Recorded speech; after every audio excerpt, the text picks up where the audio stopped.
अभयं सत्त्वसंशुद्धिर्ज्ञानयोगव्यवस्थितिः दानं दमश्च यज्ञश्च स्वाध्यायस्तप आर्जवम् अहिंसा सत्यमक्रोधस्त्यागः शान्तिरपैशुनम् दया भूतेष्वलोलुप्त्वं मार्दवं ह्रीरचापलं तेजः क्षमा धृति शौचमद्रोहो नातिमानिता भवन्ति संपदं दैवीमभिजातस्य भारत। भगवान कहते हैं, अभय अंतःकरण की शुद्धि, ज्ञान योग में दृढ़ स्थिति, दान, इंद्रिय निग्रह, यज्ञ, स्वाध्याय, तप, अहिंसा, सत्य, अक्रोध, त्याग, शांति, अनिंदा, सब प्राणियों में करुणा, अलोभ, कोमलता, लज्जा और चंचलता का त्याग, तेज, क्षमा, धैर्य, शुद्धता, अवैर और अहंकार का अभाव। हे भारत, ये सब गुण दैवी संपदा वाले मनुष्य में स्वाभाविक रूप से प्रकट होते हैं।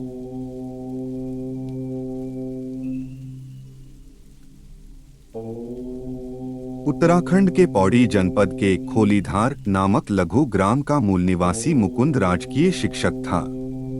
पलायन के कारण निरंतर घटती हुई ग्राम जनसंख्या से वह चिंतित रहता था। अव्यस्त समय में ग्राम की मित्र मंडली में चर्चा होती कि यदि पलायन ऐसा ही होता रहा तो एक दिन ग्राम निर्जन हो जाएगा और पूर्वजों की विरासत लुप्त हो जाएगी। पलायन निरोध कैसे किया जाए? अनेकों उपाय पर विचार होता। पौड़ी अति दरिद्र तथा संसाधनहीन क्षेत्र है। मूलभूत सुविधाओं का अभाव है, जिस कारण देश के उद्योगपति यहां निवेश करने के लिए उदासीन रहते हैं। शिक्षा तो सर्वत्र उपलब्ध है, परंतु गुणसंपन्न नहीं है। निम्नस्तरीय श्रम प्रधान वृत्तियों का अभाव है, फलस्वरूप मूल निवासी पलायन के लिए बाध्य है। प्रतिदिन राजकीय विद्यालय जाते हुए मुकुंद जब निर्जन घरों को देखता तो दुखी होता। एक दिन संयोगवश मुकुंद के सेवानिवृत्त शिक्षक पेंशन से संबंधित कार्य के लिए विद्यालय आए। उसने गुरुवर की चरण वंदना कर उनका यथोचित सत्कार किया। आने का कारण पूछा और 1 घंटे के भीतर उनकी समस्या का निस्तारण करवाया। दोपहर में दोनों ने मुकुंद के निवास पर भोजन किया। सायंकालीन चायवार्ता में पलायन का विषय आया। गुरुजी ने चिपको आंदोलन के प्रणेता सुंदर लाल बहुगुणा जी का उदाहरण देते हुए कहा कि सामान्य मानव यदि निजहित त्याग कर संकल्पित हो जाता है तो वह अकल्पनीय लक्ष्यों को प्राप्त कर सकता है। लघु मानसिकता ही बाधा होती है साधक तथा सिद्धि के मध्य। गुरुजी ने आगे महाभारत का उदाहरण देते हुए कहा कि महाभारत का युद्ध दुर्योधन की लघु मानसिकता के कारण ही हुआ। उसकी मत्सरता ने उससे द्यूत क्रीड़ा का आयोजन करवाया।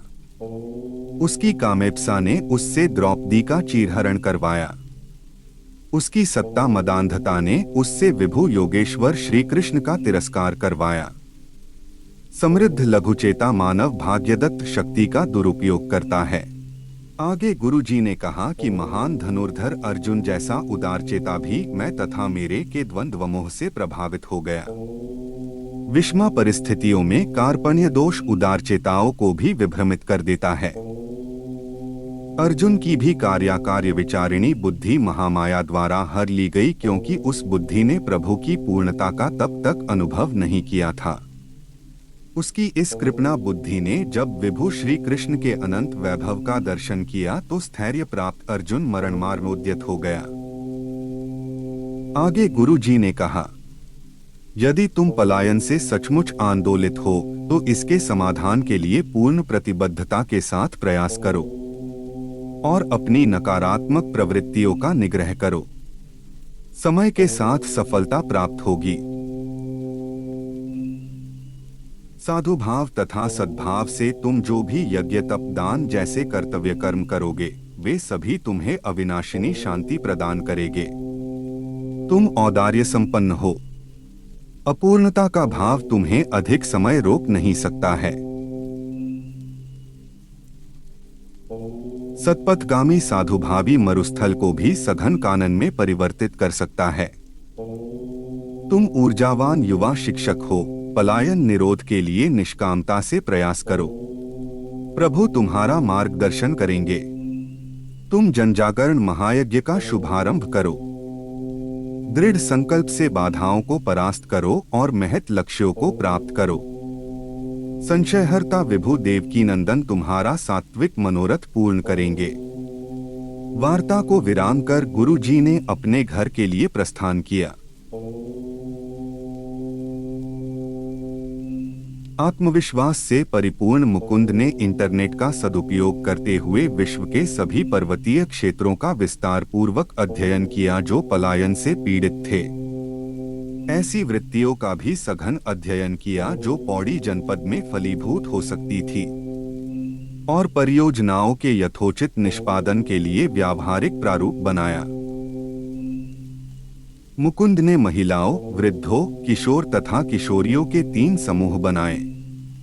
वृद्धों को वंश कृषि के लिए प्रशिक्षित करवाया, किशोर तथा किशोरियों के लिए वंशोत्पाद निर्माण का प्रशिक्षण केंद्र खुलवाया और महिलाओं के लिए पापड़ तथा आचार निर्माण का प्रशिक्षण केंद्र खुलवाया। निकटवर्ती ग्रामों के नागरिकों को भी अभियान में सम्मिलित किया। वर्तमान में मुकुंद द्वारा किए जा रहे पलायन निरोध प्रयासों की प्रशंसा जनपद स्तर पर होने लगी है। ग्राम में प्रति प्रवासी संख्या में वृद्धि हो रही है। प्रारंभिक परिणाम सुखद है।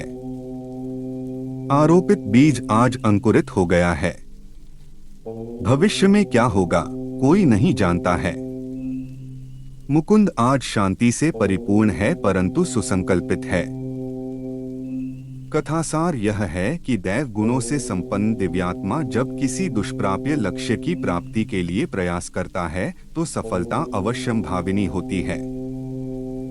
समाज प्रत्यक्ष लाभ को प्राप्त करता है और निष्काम कर्मयोगी ब्राह्मी पूर्णता तथा अविनाशिनी शांति जैसे अप्रत्यक्ष लाभ को।